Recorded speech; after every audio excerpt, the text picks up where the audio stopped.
श्री शिवाय नमस्तु भयम। दोस्तों, जैसा कि आप सभी लोग जानते हैं कि 8 मार्च 2026 यानी रविवार को पड़ रही है चैत्र महीने की कृष्ण पक्ष पंचमी तिथि। और दोस्तों, ये वह तिथि है जो चैत्र महीने में पड़ने वाली सबसे बड़ी तिथि है, क्योंकि यह रविवार के दिन पड़ रही है और इसका बहुत ही बड़ा और विशेष महत्व होता है। पूज्य गुरु जी ने कहा है कि अगर कभी भी मौका लग जाए और चैत्र महीने की पंचमी तिथि रविवार को पड़ जाए तो आप लोगों को 7 चावल के दाने वाला उपाय तो अवश्य ही करना चाहिए।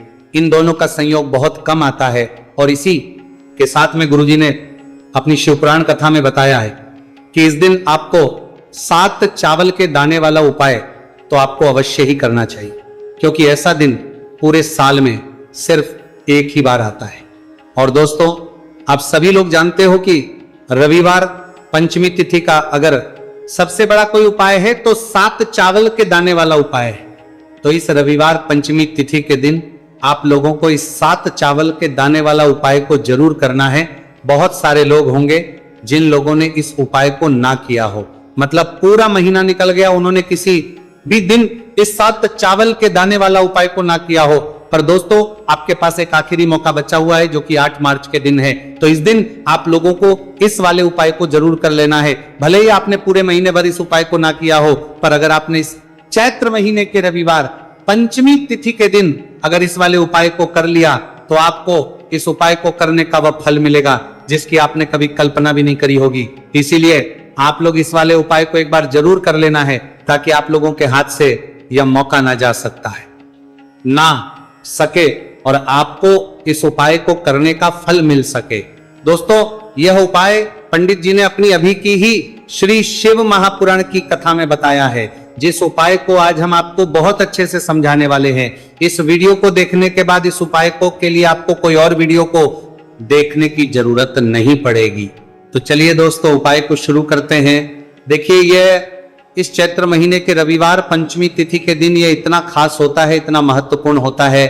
देखा गया है कभी कभी बड़े बड़े पूजा पाठ अनुष्ठान से जो मनोकामना पूर्ण नहीं होते, वह चैत्र महीने के रविवार पंचमी तिथि के दिन एक छोटे से उपाय करने से ही आपकी मनोकामना हो जाती है। और बहुत सारे लोगों ने इस उपाय को किया भी है और उनको इस उपाय को करने का फल भी जरूर मिला है। अगर आप लोग भी इस उपाय को करना चाहते हैं तो आप इस उपाय को पहले अच्छे से समझ लेना, सुन लेना, उसके बाद करना। आपको इस उपाय का फल जरूर मिलेगा और इस उपाय को कर लेने से आपके घर में चाहे किसी भी प्रकार की दुहक और समस्या क्यों ना चल रही हो, आपको उसका कारण भी नहीं पता है कि भाई यह समस्या किस कारण से चल रही है। कुछ भी कारण हो सकता है, जैसे पितृदोष हो सकता है या किसी भी तरह का मंगल दोष भी हो सकता है। तो इस दिन आप लोगों को यह वाला उपाय कर लेना है। यह एक ऐसा उपाय है जिस उपाय को अगर किसी विशेष दिन पर किया जाए तो भाई उस विशेष दिन का जो है वो तो हमें मिलता ही मिलता है, पर हमने उस दिन पर इस उपाय को किया है तो हमें उससे भी बड़ा फल मिलता है और फल बहुत जल्दी मिलता है, क्योंकि आप इस उपाय को बहुत ही बड़े और विशेष दिन पर कर रहे हो। तो अब उपाय के बारे में बात करते हैं, लेकिन उससे पहले आप लोगों को यह जानना आवश्यक है कि आखिर ये उपाय किस समय करना है, किसको करना है और कैसे करना है। तो चलिए हम आगे आपको वीडियो में एक एक करके बता देते हैं। लेकिन उससे पहले अगर आप लोग हमारे चैनल पर पहली बार आए हैं या फिर मेरी आवाज आज पहली बार सुन रहे हैं तो हमारे चैनल सनातन धर्म का संसार को सब्सक्राइब जरूर कर लेना और इस वीडियो को लाइक करके कमेंट बॉक्स में श्री शिवाय नमस्तु भयम ओम नमः शिवाय जरूर टाइप कर दे। तो दोस्तों, इस 7 चावल के दाने वाला उपाय को हमें इस रविवार पंचमी तिथि के दिन कैसे करना है, किसको करना है, किस समय करना है और कहां पर करना है, ये सारे सवालों के जवाब आपको इस वीडियो में मिल जाएंगे। और जो ये वीडियो देखेगा भाई उसको 7 चावल के दाने वाला उपाय जरूर करना चाहिए, क्योंकि इस दिन एक चावल के दाने का भी बहुत ही बड़ा और विशेष महत्व होता है। और जब बात आ जाए 7 चावल के दाने वाला उपाय की तो ये सोने पर सुहागा वाली बात हो जाती है और ये एक बहुत ही बड़ा उपाय हो जाता है इस रविवार पंचमी तिथि का। तो अब दोस्तों, इस 7 चावल के दाने वाला उपाय को आखिर करना किसको है, सबसे पहले हम लोग वो बात जान लेते हैं। तो देखो, घर की जो बड़ी माताएं बहनें होती हैं, उन माताओं बहनों में से कोई भी एक बड़ी माता बहन इस वाले उपाय को कर सकती है। और दोस्तों, अगर आप चाहें तो अपने घर में से सभी सदस्यों को भी इस उपाय को सकते हैं। अगर किसी व्यक्ति की खुद की कोई मनोकामना है, खुद की कोई दुख और परेशानी है जो कि वह अपने लिए ही करना चाहता है, इस वाले उपाय को तो वह खुद अपने लिए भी कर सकता है। बाकी अगर कोई घर में से ऐसा है जो कि अपने पूरे घर परिवार की सुख और शांति के लिए ये वाला उपाय करना चाहता है तो भाई वो भी कर सकता है, उसमें भी कोई दिक्कत वाली बात नहीं है। कहने का मतलब यह है कि इस उपाय को हर एक सदस्य भी कर सकता है और पूरे घर परिवार के लिए घर की बड़ी माताओं बहनों में से कोई एक माता बहन भी कर सकती है। माताएं बहनें अगर घर में उपस्थित ना हो या वह ये वाला उपाय ना कर पा रही हो तो फिर घर का कोई बड़ा सदस्य भी इस 7 चावल के दाने वाला उपाय को कर सकता है, चाहे फिर वह पुरुष ही क्यों ना हो, उसमें कोई भी दिक्कत वाली बात नहीं है। अब दोस्तों जो अगला प्रश्न निकल कर आता है वो ये आता है इस उपाय को लेकर कि आखिर इस उपाय को हमें किस समय करना है, सुबह के समय करना है कि शाम के समय करना है। तो देखो इस वाले उपाय को आप लोग सुबह के समय भी कर सकते हो और शाम के समय प्रदोष काल में भी कर सकते हो। अब अगर आप पूछो कि भाई सबसे उत्तम समय कौन सा रहेगा इस 7 चावल के दाने वाला उपाय को करने का, तो हम आपसे बस यही कहेंगे कि इस उपाय को आप सुबह के समय करेंगे तो ज्यादा बेहतर होगा। बाकी अगर प्रदोष काल शाम के समय भी करेंगे तो भी अच्छा होगा, उसमें कोई भी दिक्कत बात नहीं है। तो अब दोस्तों जो अगली सबसे बड़ी और महत्वपूर्ण बात आती है वो ये आती है कि सुबह अगर हम उपाय को करेंगे तो हमें कितने बजे से लेकर कितने बजे तक के बीच में करना है, और शाम के समय प्रदोष काल में करेंगे तो हमें कितने बजे से लेकर कितने बजे के बीच में करना है। तो देखो सुबह जितनी जल्दी हो सके आप उपाय को करने की कोशिश करना। बाकी अगर किसी कारणवश लेट भी हो जाओ, थोड़ी देर भी हो जाए तो 10 या 11 बजे तक भी आप उपाय कर लेना, पर 12 बजे से ज्यादा देरी ना हो, ठीक है, इस बात का ध्यान रखना। उसके बाद में दोस्तों अगर शाम के समय प्रदोष काल की बात करें, प्रदोष काल का जो समय है होता है वो शाम के 6 बजे से शुरू हो जाता है। मतलब शाम के 6 बजे से लेकर 7 बजे के बीच का जो समय होता है यह समय प्रदोष काल का समय होता है। तो आप इस उपाय को 7 या 8 बजे के बीच में भी कर सकते हो।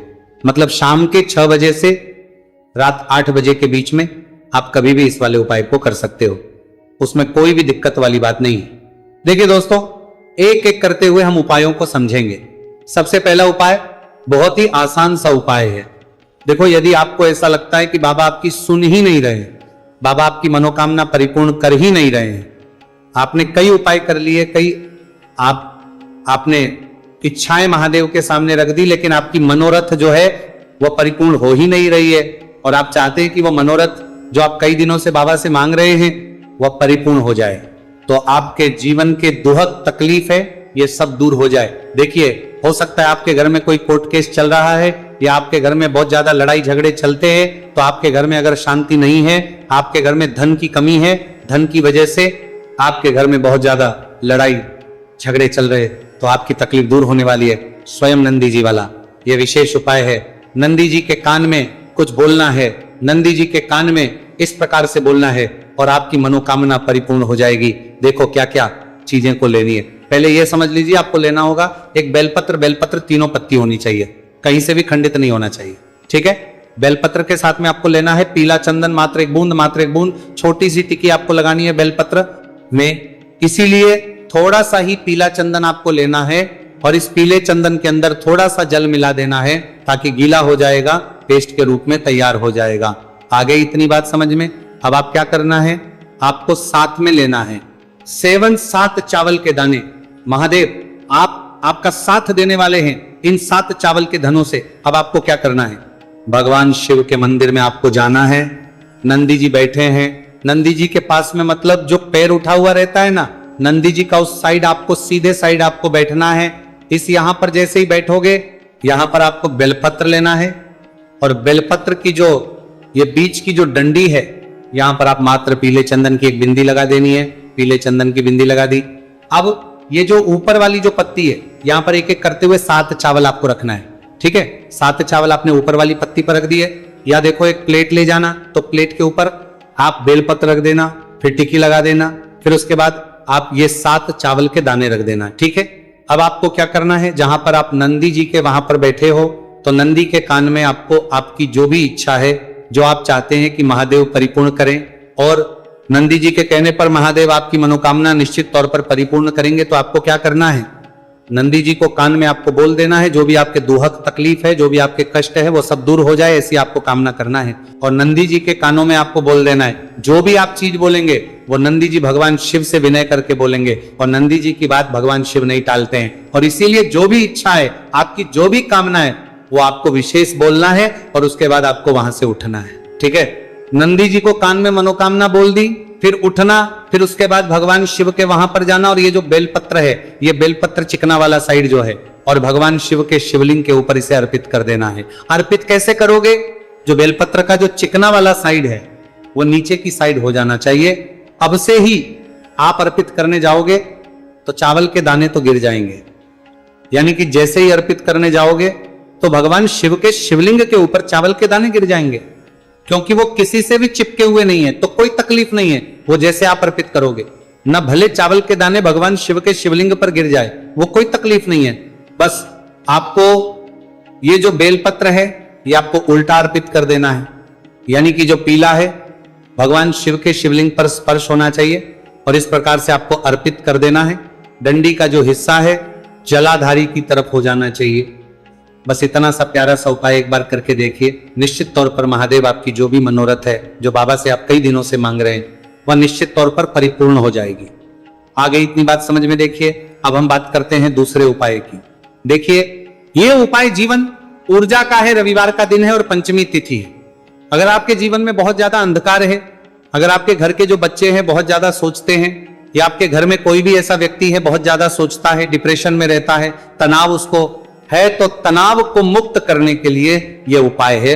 अगर उसके भाग्य में जीवन में तेज की प्राप्ति नहीं है, तेज यानी कि ऊर्जा नहीं है, उदासी रहती है, जीवन में आलस है, तो फिर उस व्यक्ति को यह उपाय करना चाहिए। कोई काम करता भी है तो उसमें सफल नहीं हो पा रहा है, तो विशेष ये उपाय उसी व्यक्ति को करना है। देखो, इस उपाय के लिए आपको क्या क्या सामग्री लेना होगी। सबसे पहले तांबे का एक पात्र लेना, उसके अंदर घर से आपको जल भरना है। अब इसी जल के अंदर आपको लाल चंदन डालना है। एक चुटकी डालें, थोड़ा ज्यादा डालें, जितना आपको डालना है आप डालें। लाल चंदन जो होता है वो तेज की वृद्धि करता है।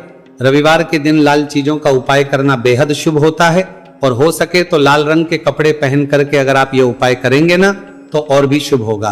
ये लाल चंदन मिश्रित जल आपको क्या करना है, आपको जाना है किसी भी बेलपत्र के पेड़ के वहां पर, सुबह से लेकर के शाम तक आप ये उपाय कर सकते हैं। कल रविवार की पंचमी तिथि पर सुबह से लेकर के शाम तक आप बेलपत्र के पेड़ के वहां पर जाना, उत्तरमुखी होकर आपके जीवन के अंधकार दूर हो। जो भी आप स्मरण करेंगे, आप लेट उठते हैं, आपसे कोई कार्य बनता नहीं है, आपके जीवन में रोग बहुत ज्यादा है, तो भी आप ये उपाय करेंगे तो आपको उसका स्मरण करना है कि ये समस्या मेरी महादेव आपको दूर करना है। ऐसी कामना करते हुए आपको ये जो जल है श्री शिवाय नमस्तुभ्यम का स्मरण करते हुए ये पूरा जल आपको बेलपत्र के पेड़ की जड़ में आपको अर्पित कर देना है। बहुत ही आसान उपाय है और ये उपाय हर कोई कर सकता है, तो ये मौका आपको गंवाना बिल्कुल भी नहीं है। ये हो गया दूसरा उपाय। अब हम बात करते हैं अंतिम उपाय की, तीसरे उपाय की। देखो, ये उपाय बहुत ज्यादा खास है। शिवलिंग पर चढ़ा जल 3 जगह आपको लगाना है आपके शरीर में, और आपकी बीमारी दूर हो जाएगी। देखो, अगर आपको कोई बीमारी हो गई है और बार बार आप डॉक्टर को दिखा रहे हैं, डॉक्टर ने बोला 5-10 दिन अगर आराम नहीं होगा तो आप एडमिट हो, या आपके शरीर में कोई रोग है जो कई दिनों से है और आप चाहते हैं कि वो रोग आपका दूर हो जाए, तो यह रोग आपका निश्चित तौर पर दूर होगा। बहुत ही आसान सा उपाय है।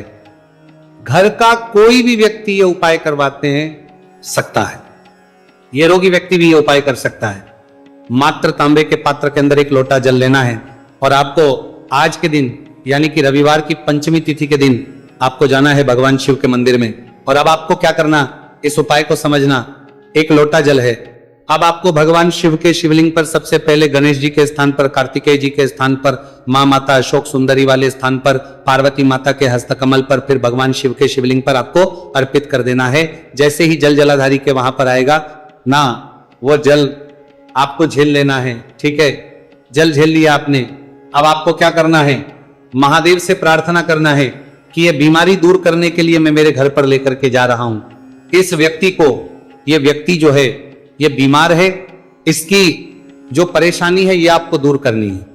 ऐसी कामना करते हुए आपको घर पर लेकर के आ जाना है। जो भी व्यक्ति बीमार है वो खुद स्वयं उस जल को छुए और उसे 3 जगह लगाना है। एक सबसे पहला नाभि पर लगाना है, शिवलिंग पर जड़ जल।